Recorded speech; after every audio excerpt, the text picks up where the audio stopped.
Sir! Napautang ko kwarta, sir. Ako'y manager sa Survivor Lending.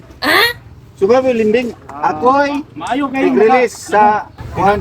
Kinahanglan mi kwarta. Kinahanglan mo. Oo. Sakto lagi kaya kung pagini lagi. Oo. Ako'y tig-release sa kung may mangutang, ako'y tig-approve kay manager. Manager gani. Okay, Oo. dali ra ako ba lang. Dali lang isanan. Wala Ano na may requirements? wala na collateral, wala na kumikir. Ang requirements na to, mao ra ni pagpirma ninyo sa inyong pangalan din eh. Pirmahin niyo pangalan. Sulat niyo pangalan. Eh, Na, i-appeal na lang po na yung pangalan. pila may Entrada tag 50 mil. sige. Oo, Oh, 50 mil, oo. Sulat. ay ako i-appeal ni. Apel, oo. Pirmahin ang imo ha. Oo. Pirma daw. Pirma. Oo.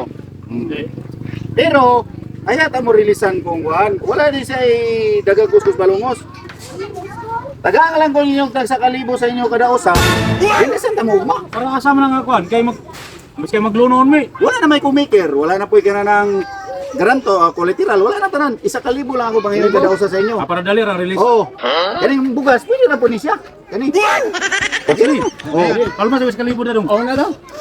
Na mo'y kwarta. Mas maayo. Kwarta ni. Mas maayo. Kalibo lang. Oh. Yeah, para kinahanglan maka umara yon. Oo, madayon. Release akong 50 Pila mil. man eh. Sa kalibo ra man eh. Ikaw dong. Ano? Lagi. Ano?